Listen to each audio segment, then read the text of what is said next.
Tifu by being the only one who laughed at something said in Spanish and outing myself on knowing Spanish. I work in a warehouse, primarily filled with Hispanic employees.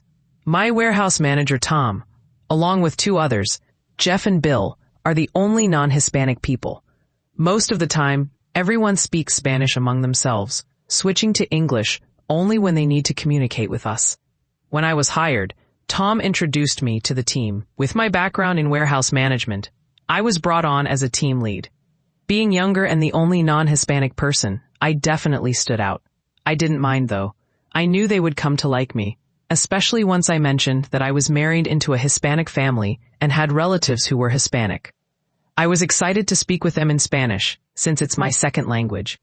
During my introduction, I overheard some comments in Spanish about how it was silly for a young white boy to manage a large group of Hispanics.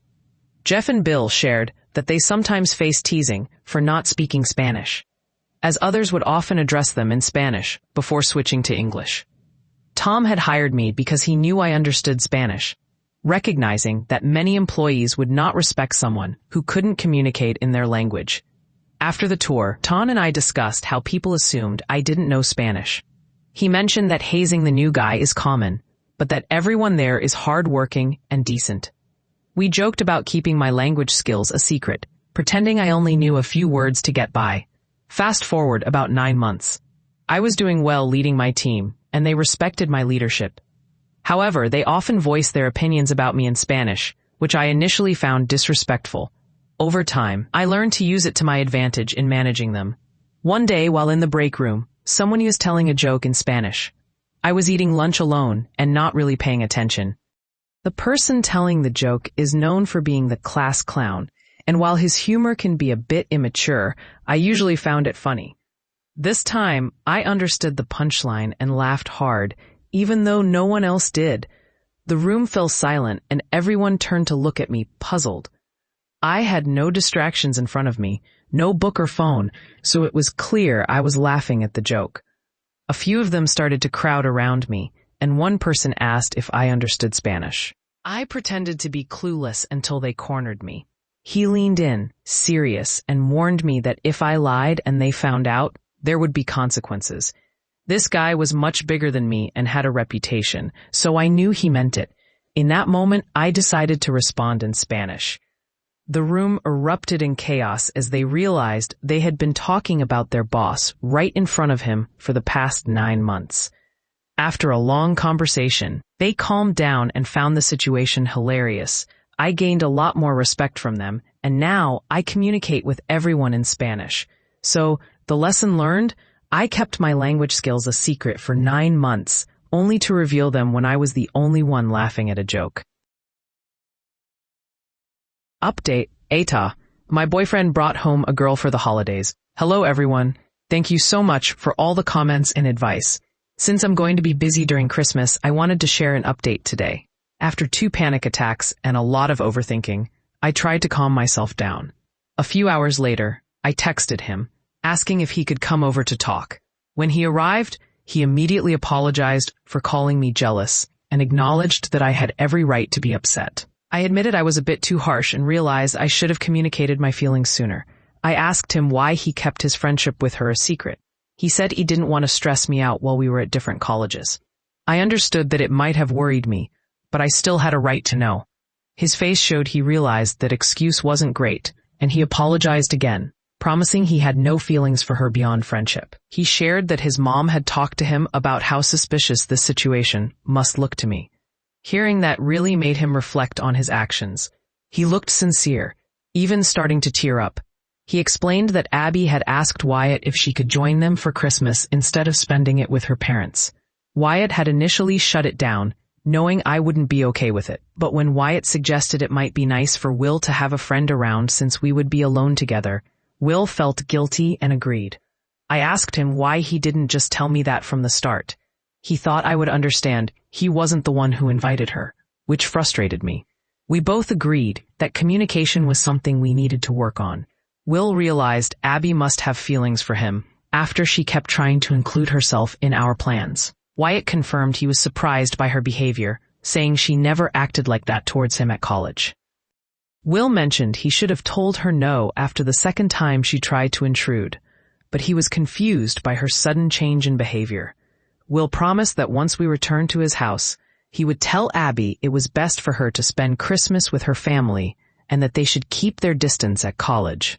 Wyatt and Ian agreed to the same thing, ensuring she wouldn't be hanging around them anymore. I'm also transferring to their college for the upcoming spring semester, which was already planned, so I know they're not lying about that. When Will told Abby she needed to leave, she didn't take it well, saying it wasn't fair to make her leave the day before Christmas Eve. But Will stood firm, which I appreciated. I did apologize to her for being too harsh, and she just nodded in response. Wyatt drove Abby back home a few hours ago, and I feel a huge weight lifted off my shoulders. It may not be the most thrilling update, but I'm glad we promised each other better communication, as that was something we both struggled with. Thank you again for all the advice and comments. I hope everyone has a Merry Christmas and Happy Holidays. If you don't celebrate, I hope you have a great day as well. Let's escalate directly to the head of HR, or how I stopped being apathetic and actually gave a care about my job. For once. Part 1. This all happened yesterday, and it was quite a day. I received an email that morning with a concerning report about one of my techs. The head of HR informed me that one of my team members had allegedly violated IT data and security policies. They had already submitted termination paperwork to my boss, the head of IT. I was taken aback. I told a colleague to keep this under wraps while I discussed it with my boss. The conversation didn't take long, as I had already flagged the incident myself. After reviewing the call logs, I realized how misguided the situation was. The user had requested access to a drive that was already mapped to another. The tech explained this, but the user seemed frustrated and started talking to coworkers, not realizing I could hear everything. When the tech offered to map the drive, the user insisted on her authority, but the tech calmly pointed out that she wasn't in his management chain. The user became increasingly agitated, claiming it was a huge violation, when in fact it wasn't. The tech even demonstrated that he could access her desktop, which only escalated her panic. After hanging up, she decided to report him. I quickly emailed the head of HR, clarifying that the fault lay entirely with the user. Her misunderstanding of basic server technology led to her believing she had been breached. I canceled the termination order and the emergency maintenance ticket she had submitted. I reminded HR that any concerns about my team should come through me, and that there's a proper process for termination that had been overlooked. I hoped I wouldn't have to remind them again. A couple of hours later, I received an email from the executive vice president of IT. He apologized for the head of HR's actions and assured me that the tech would not face any punishment, as he had listened to the call himself. Shortly after, I was informed that my annual employee review was being moved up to the next day by the head of HR. How I nuked the network at a small gaming facility with one line. I worked at a small gaming facility where the network was a tangled mess, thanks to a previous consulting firm that left us with a chaotic setup. The facility had a general data segment that connected various departments, including security, cashier services, and IT help desk. Unfortunately, the network was riddled with poor configurations and single points of failure. As a new help desk employee, I took on the unofficial role of network technician, trying to organize and relabel the cables while fixing bad switch configurations. The IT budget was tight, so we had limited tools to manage the network. One day, while working on an access switch, I decided to clear unused VLAN entries. Unbeknownst to me, I was about to make a critical mistake. I entered the command to delete the data VLAN, thinking it wouldn't impact the gaming floor. At first, everything seemed fine, but soon, chaos erupted. Departments lost network connectivity and the IT office was flooded with frantic employees. I quickly called our IT director, a seasoned network engineer, and explained what happened. He guided me to check the core switch, where I discovered the data VLAN was missing. Once I restored it, everything came back online. I learned that the consulting firm had left VTP enabled, which allowed my small change to ripple through the entire network. From that day on, we made it a policy to never allow VTP on our network. I walked away with some valuable lessons. Always double-check configurations, be cautious with network commands, and appreciate the support of a forgiving workplace. My boyfriend believes that we shouldn't be together because his female friend told him our zodiac signs are not compatible. This situation has become increasingly ridiculous. My boyfriend of 2 years has a female friend he's known since middle school. They've been close for a long time, which is why I never thought much of it. I trusted him and wasn't jealous of their friendship.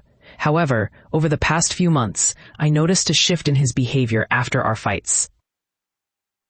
Instead of resolving our issues like we used to, he became passive-aggressive, ignoring me for days and frequently suggesting we should break up. I was baffled because our disagreements weren't that serious. For instance, we had an agreement that I would cook and he would clean up, but he stopped doing his part, claiming, "Leos don't like to be pushed around." When I confronted him, he revealed that his friend had gotten into astrology and decided we weren't compatible because I'm a Cancer and he's a Leo. He blamed our arguments on this supposed incompatibility, insisting that she was spot on about our relationship. I found this so absurd that I thought he was joking, but he wasn't. It made me question whether this relationship was worth fighting for.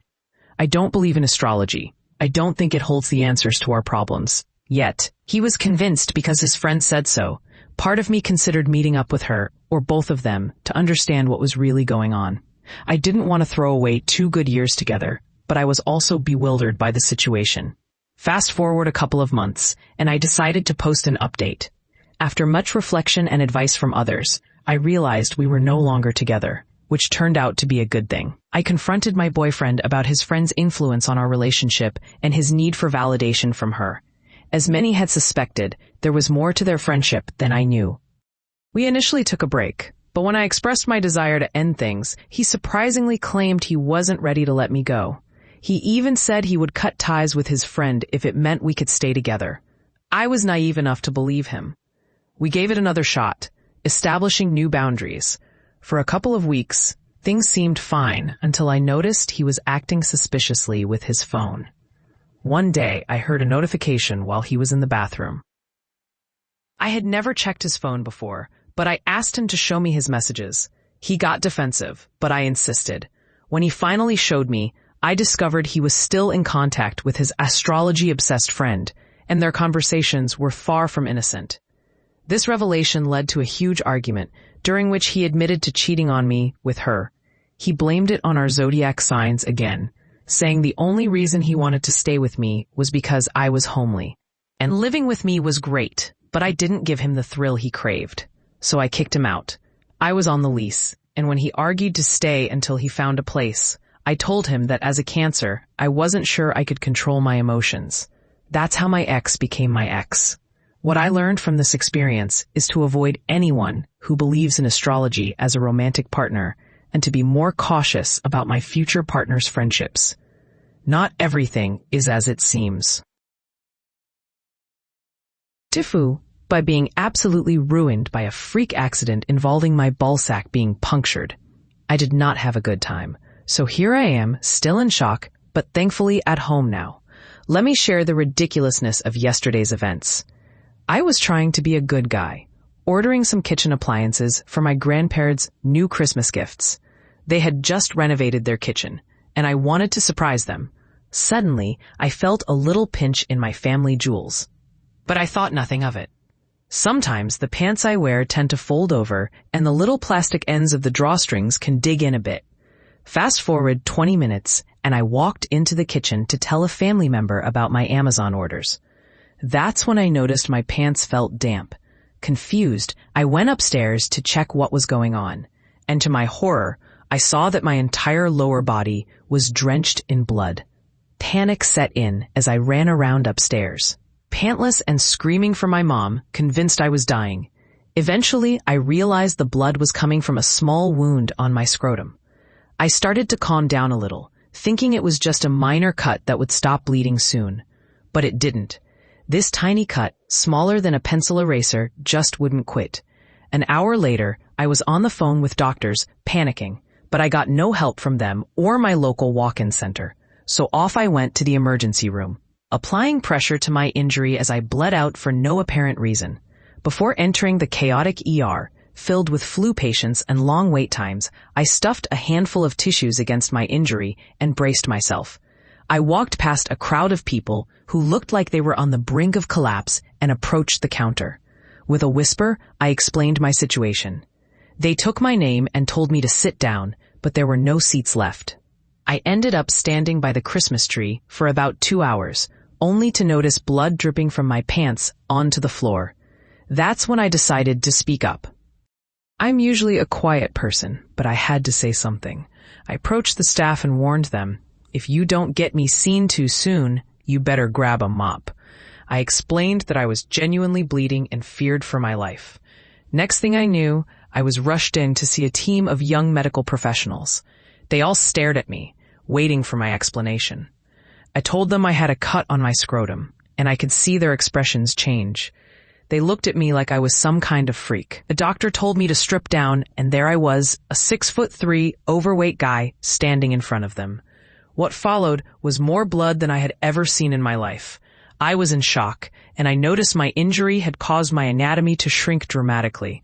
The medical staff quickly realized I needed immediate attention and decided to move me to a treatment center. But instead of quick help, I was left sitting there for another 7 hours while people with minor issues were called in before me. Just when I thought all hope was lost, a doctor who had just moved to the UK from Nigeria started his shift and called me in. He examined me and said, "Wow, this should have been dealt with hours ago. You need stitches." I felt a sense of relief wash over me. As he stitched me up, he reassured me that everything would be okay. I'll be trying to forget this experience from now on. Now, I'm sitting here, terrified to move, hoping these stitches hold. Thanks for listening. ... Tifu by making my one-night stand breakfast. A few months ago, I got out of a bad relationship, and it took me a while to feel ready to go out again. My first boyfriend turned out to be a real disappointment, so I was hesitant to put myself out there. But when some old friends from high school invited me for a bar crawl, I thought, why not? It was just a chance to have fun and unwind. At the first bar, we ran into a group of guys from my university. I recognized some of them, but had never talked to them before. One of my friends decided it was time for me to break out of my shell and dragged us over to chat with them. I felt awkward and ended up sitting quietly in the corner, nursing my drink. Then I noticed one of the guys, Adam, was just as quiet. Our friends, already tipsy, thought it would be hilarious to make us play truth or dare, with the catch being that we had to drink if we didn't want to answer. We ended up sharing a lot of personal stories and drinking more than we intended. By the end of the night, Adam and I were definitely on a different wavelength than everyone else. We discovered we had a lot in common, and I found him really cute. We started laughing and goofing around, and I felt butterflies, not just from the alcohol. Adam had my sense of humor and was genuinely sweet. We wandered off to have deep conversations about feeling left out and the frustrating things people say. When I mentioned I was walking home, he offered to join me. I knew where that might lead, but I felt a genuine connection, and honestly, I was too tipsy to be nervous. As we left, our friends cheered us on, and instead of feeling embarrassed, I felt proud. Once we got to my place, we talked and shared a smoke, and then we took things to the next level. The next morning, I woke up before him and decided to make breakfast. I wanted to impress him and figured a good breakfast would be perfect for a hangover. I quietly got out of bed and whipped up scrambled eggs, French toast, and sausage, using almond milk for the eggs and toast. When he woke up, he told me I looked just as cute sober. I was thrilled. My plan was working. We started eating, and everything seemed perfect until he suddenly made a strange face. His eyes widened, and he asked if there were nuts in the bread. I assured him there weren't, but mentioned I used almond milk. That's when he jumped out of his chair, panicking and shouting for me to call an ambulance. I was terrified. He was wheezing and looked genuinely scared. I asked if he had an EpiPen, but he shook his head. I quickly called for help, explaining he was having an allergic reaction, and the paramedics arrived to take him away. This all happened last weekend, and I haven't heard from him since. I checked in with his friend and confirmed he's okay, but I guess accidentally triggering a severe allergic reaction isn't the best way to start a romance. TLDR, tried to impress my romantic interest by cooking for him. He went into anaphylaxis and no longer wants to speak to me. Before I quit my job back in August, I did something a bit petty and ended up blocking certain websites on the workstations. This was brought up to me recently by an old coworker, and I thought it would be fun to share. For some context, I live in the Midwest and worked as a project manager at a company that had government contracts. My friend, who was in charge of cybersecurity, and I worked closely together, especially when it came to vetting visitors and managing access to the facility. I had a background in IT and even held a top-secret clearance from my previous job, which helped us collaborate effectively. Unfortunately, the company had a poor attitude towards IT, treating them like an afterthought and giving them a minimal budget. I often took on tasks to lighten their load, like installing new equipment or running tables. When my friend left for another job, I forgot I still had administrator credentials. On my last day, while closing up, I noticed one workstation left unlocked, blaring Fox News on the screen. The employee who used that station had been unpleasant to me, and a mischievous idea struck me. I accessed the web settings and began blocking that site, then moved on to other workstations, finding similar browsing histories. The beauty of it was that the workstations were all set up with a generic username and password, so it would be nearly impossible to trace the changes back to me. Plus, there were no cameras in the facility, and by the time they checked the logs, I would be long gone. I completely forgot about my little act of revenge until a plant manager reached out to me recently. He mentioned that they were having issues with the solar panels and needed help rebooting them. As we caught up, he casually mentioned a glitch in the matrix that had been bothering them for months. It turned out the weekend crew was frustrated because they couldn't access certain websites. Since the IT department was overwhelmed, it was deemed a low priority. But now, more employees were getting annoyed, and they were inadvertently throwing themselves under the bus by complaining about not being able to watch Fox News instead of focusing on their work. In the end, it felt like a win-win situation for me. I had a little fun on my way out, and now they were facing the consequences of their own distractions. My brother has been weirdly kind to me for the past few weeks for no reason. This probably sounds super normal for some of you who grew up with affectionate siblings, but that's not my experience. My brother and I have always had a rocky relationship. We often exchanged passive-aggressive comments and side-eye, but we never really fought. There was just a lot of tension. Then, about 3 weeks ago, everything flipped. Out of nowhere, he started being unusually kind. He began bringing me my favorite snacks and food on his way home. He even bought me little gifts for no reason, things I had mentioned months ago in passing. He would leave work early to pick me up if I needed a ride. He hugged me randomly and kissed the top of my head or my forehead when I left the house. It sounds sweet, and honestly, it is. But it's also a bit unsettling because it's so out of character for him. I asked him multiple times why he was acting this way, but he either dodged the question or gave me vague answers like, "Just felt like it," or "Can't I be nice to you?" I even asked my parents and some of his friends if they knew anything, but they all just smiled knowingly, as if they were in on some secret. It made me feel like I was being set up for an elaborate prank. I didn't know how to react. Part of me enjoyed the attention because it was new, but another part felt anxious, like something was happening behind my back.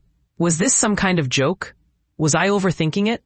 Has anyone else experienced a sibling suddenly switch personalities overnight? The next day, one of my brother's friends finally spilled the beans. Apparently, my brother had been talking to a girl he really likes.